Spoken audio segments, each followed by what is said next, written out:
Welcome back, ladies and gentlemen. Today we are having a look at the current state of my Aiwa Mega CDs. Now, I picked up two of these units in broken condition, which is my preferred condition, and I've been doing some repairs on them, but recently came to a complete halt. One of my biggest problems was, okay, there's many problems. There are so many problems with these units. When I try and repair things, I like to have something I can use as a reference machine.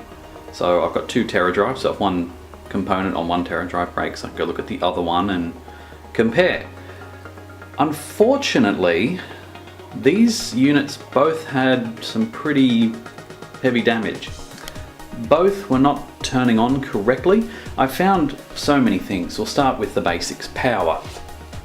Both transformers were busted. One was outputting what I believe to be the incorrect voltages, and the other one was putting out far too little. So to address that, I've got these little step-down converters, which go from 12 volt to, well, actually it feeds in 12 volt and 2 other voltages, which I've written down somewhere. I think it's 6 and something else. So that's my first problem, getting a stable power source. The next thing is the physical damage to the boards. This one over here is one that I've had to do extensive work on the back.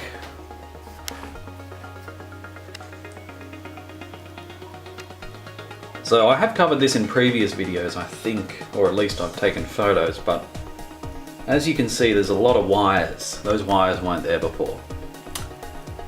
What happened is this board has actually cracked everywhere. It's just got cracks running through all the traces, which makes it difficult. The good news is with the multimeter, you can work out where continuity begins and ends. Thankfully, it's not a multi-layer board either. Nice and simple, one side. Now, that's that board. So that board clearly has issues, which is not fun at all. Now it's squashing all my things. There we go. The other board is in much better condition. And that's the other thing. They're actually different revisions of boards. The only thing I can see that's changed is that they increased the size of this heatsink. Interestingly, one or both of the voltage regulators, these little guys, has a few issues. Not outputting anything. So replacing that will hopefully fix that problem. Another problem is there's more abuse here. That is not attached. Needs to be attached. Now, the other obvious thing with units of this age, and given that they probably weren't constructed using the highest quality components at the time, given that they're a boombox, these capacitors are probably on their way out. One of the problems I've been experiencing recently is a lack of sound, or very faint sound, which is very reminiscent of PC engines, Game Gears, in that capacitors do that. Because sound circuits love going through capacitors. So I'm going to go ahead and replace all the capacitors on one of these boards. The first step is to get one of these, or preferably both of these, main units up and running. Because how these operate is that we've got the main unit here, and then we've got the Mega Drive part that sits underneath. And the CD parts, which I have over here, are a part of the main unit. So if we can get them to play CDs, there's a good chance we'll be able to get them to do Mega Drive games and Mega CD games. Unfortunately, I'm probably only going to be able to get one of these tape decks to work though, unless I can source a replacement motor. But we'll see how we go.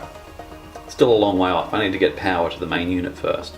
work out what the correct voltages would have been, given that I'm working with 2 faulty transformers and a whole heap of guesswork.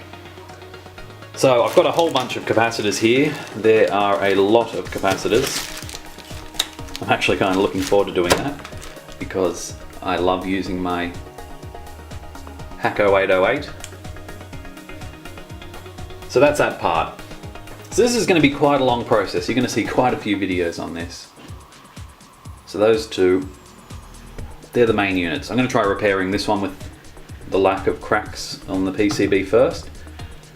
And then if that works, we'll replace all the capacitors on that board. Either way, I'll probably end up replacing capacitors on everything. There's also capacitors on this sideboard here, which goes to volume control and tone control.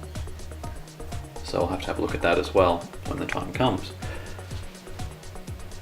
Next up, there's another tone control board. Not many capacitors on that, a few green ones.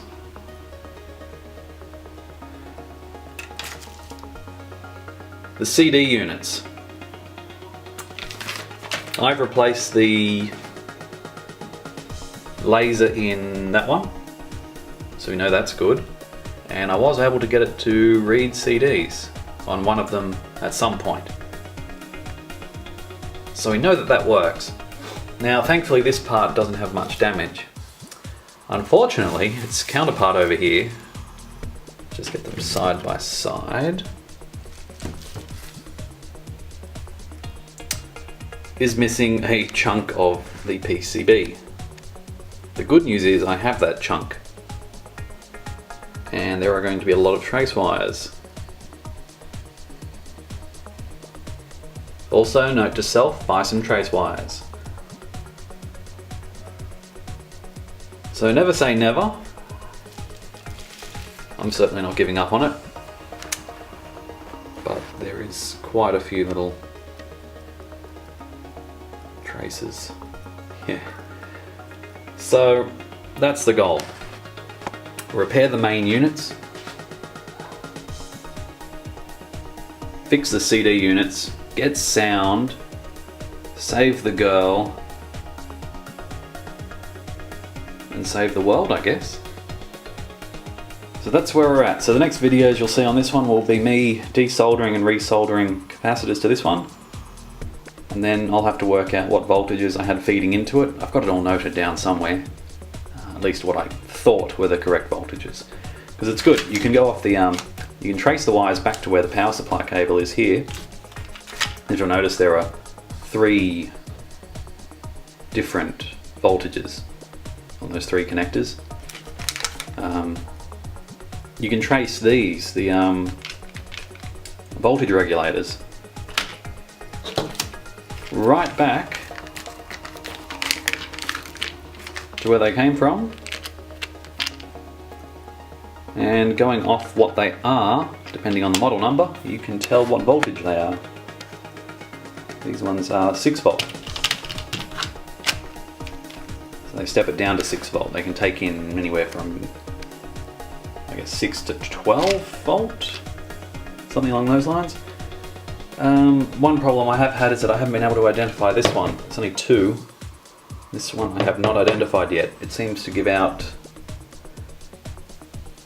maybe 11 volt. I don't know, I'll have to play around with that one a bit more. Whether I desolder it and test it separately, I don't know. We'll find out. So the main switch on board here is for the different modes which operate off this lever.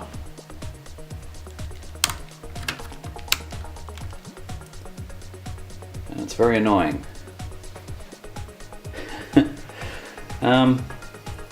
Yep, thanks for watching. Stay tuned, there'll be more. Hopefully we'll get 2 units up and running. It's going to be quite a battle.